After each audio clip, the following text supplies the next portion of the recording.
B4, another MO diagram, right? So now this one is for C2, right? So if we were to go through and draw C2, right, we just simply go, carbon, carbon in these cases, right? Draw our atomic orbital energies, right? So because it's a homonuclear, right, they're both the same energy, so that makes my life a little bit easier, right? So it's 2s and the two 2p's, or 3 2p's, sorry.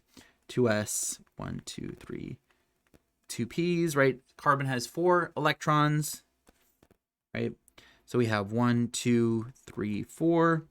2s, right? 1, 2, 3, 4, right? I did a terrible job. These should be at the exact same energy. I'm just going to lower this, right? 2s. In those cases, right? So you have that right there. You follow the same thing that we had done for essentially, the other MO ones that I've talked about already today, where, the two S's, they're going to form a sigma bond. And so, you're going to have your sigma bonding orbital. It's going to be lower in energy. You're going to have the sigma antibonding that's going to be slightly higher in energy in those cases, right? So you have these guys. And so then now, right, in terms of what the next part is, like how everything fills in, we have to think about where within the periodic table we are, right? What the trend is. And so, thinking about that, it's before nitrogen, right? And so everything that's nitrogen and lower in the second row is going to follow the order that has, sigma, sigma star, pi, sigma, pi star, sigma star, right? That's the trend that it'll follow in this case. Right there. Right? And so we have that.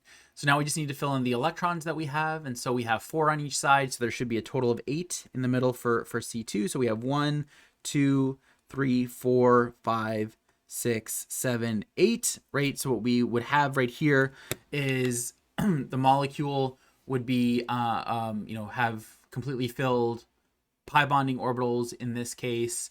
And we would expect it to be diamagnetic, right? We wouldn't expect it to have be influenced by magnets because it doesn't have any unpaired electrons, right? That's the definition of paramagnetic, right? Is that it has unpaired electrons. So that's what would happen in this case right here. Now, the next part of the question, right, is that what if, hypothetically, the sigma bonding orbital right here, right, was lowered to down here, right? So it was actually below the pi bonding orbital. If that was the case, right, that would change the filling of the orbitals, right? So if we switch that up, right, and it became this right here, right, now the filling would be, right, we have 8, we have 1, 2, 3, 4, 5, 6, 7, 8.